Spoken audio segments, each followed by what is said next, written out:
Well, I mean, what it doesn't portend is a collapse in the American political or social system. I mean, much of the country continues as it was yesterday, will continue as it is tomorrow. Large numbers of things will not change. I mean, it's a very large country with resilient institutions. There will be many things that a president may say which require congressional agreement. And unlike, say, a parliament in Britain or the National Assembly in South Africa, Congress, members of the majority party, are not an automatic lockstep and guaranteed majority on all votes of all things.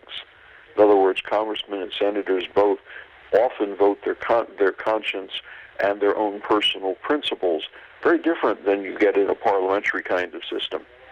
And as a result, you should not expect that everything will immediately flip, from one side of the equation entirely to the other. But there will be a shift. I mean, political historians often argue that the country is so profoundly centrist that it's an oscillation between center-left and center-right. And what we would appear to be doing now is moving into an oscillation center-right with strong populist overtones, which that is unusual. Well, it's going to be very exciting. I think the place where they're worried the most right now, obviously, is going to be in Mexico City, where the discussion has been so charged about immigration, illegal or otherwise, from Mexico and Latin America. And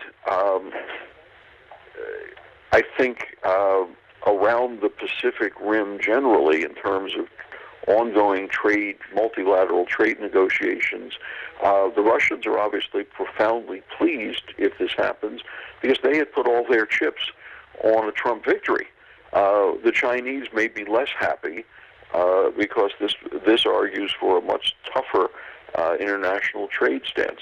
Well, the funny thing is, of course, in point of fact, that there already is a fairly strong set of barriers across much of the border between Mexico and the United States, electronic barriers and various kinds of monitoring devices mixed together with many patrols and people of that type.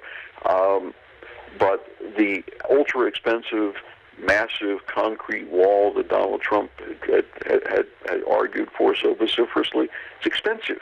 It's hard to make. It requires an enormous amount of engineering competence as well as financial commitment, and there is where it bumps into reality. There's no chance in the world the Mexicans are going to pay for it.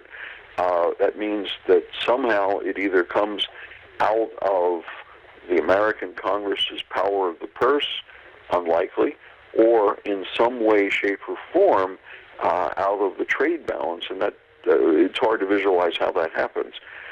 I don't think you're going to see the construction cranes and the bulldozers and the pile drivers and the concrete mixers rushing through the Rio Grande River anytime soon, no.